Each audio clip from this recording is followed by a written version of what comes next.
ওঠার জিনিস শিখলাম, ঘুম থেকে ওইটা নিজের হাত দিয়া চেহারাটা মুছা, এটাও আমার নবীর সুন্নাহ। দোয়া পড়া, এটাও আমার নবীর সুন্নাহ।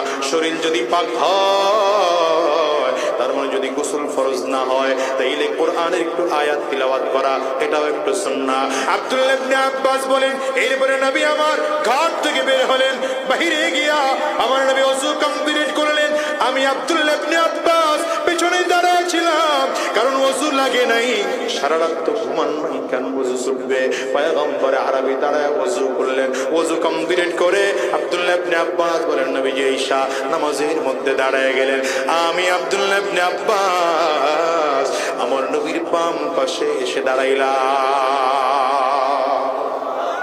কোন পাশে? কোন পাশে? কোন পাশে? মুসল্লি যদি একজন হয়, ইমামের পিছনে মুসল্লি যদি একজন হয়, ডানে দাঁড়ায় না বামে দাঁড়ায়? কিন্তু আব্দুল্লাহ ইবনে আব্বাস দাঁড়াইছেন কোন সাইডে? বাম সাইডে দাঁড়িয়েছে। আব্দুল্লাহ ইবনে আব্বাস বলেন, আমার নবীর বাম সাইডে যখন দাঁড়াইলাম, কান ধইরা আদর করে আমার পেছন দিক দিয়ে ঘুরাইয়া সামনে এনে ডান সাইডে দাঁড় করায় দিলেন। আব্দুল্লাহ ইবনে আব্বাস বলেন, দুইটা জিনিস শিখলাম।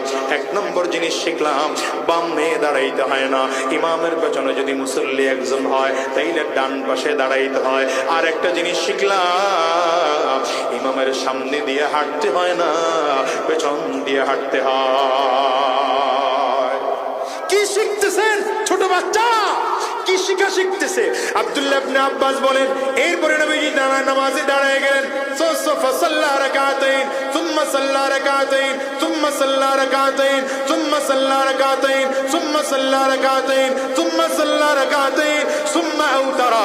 হযরত আব্দুল্লাহ ইবনে আব্বাস বলেন, নবীজি নামাজে দাঁড়ায়া 2 রাকাত নামাজ পড়লেন, আবার 2 রাকাত পড়লেন, আবার 2 রাকাত পড়লেন, আবার 2 রাকাত পড়লেন, আবার 2 রাকাত পড়লেন, আবার 2 রাকাত পড়ে তার সাথে আরেক রাকাত মিলাইয়া এবার 13 রাকাত টোটাল নামাজ আদায় করলেন। তার মানে বোঝা গেল আমার নবী 10 রাকাত আমার নবী নফল নামাজ পড়েছে, 3 রাকাত বিতর নামাজ পড়েছে।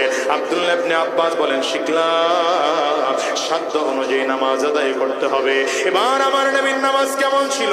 আব্দুল্লাহ ইবনে আব্বাস বলেন, এত লম্বা নামাজ মাঝে মাঝে আমার নবী দাঁড়ায় দাঁড়ায় এত লম্বা লম্বা সূরা পড়তেন, আমার কাছে মনে হতো নবী বুঝি আর কোনদিন রুকু করবেন না, সাজদাও করবেন না, দাঁড়ায় দাঁড়ায় শুধু নামাজ পড়তেই থাকবেন, নামাজ পড়তেই থাকবেন।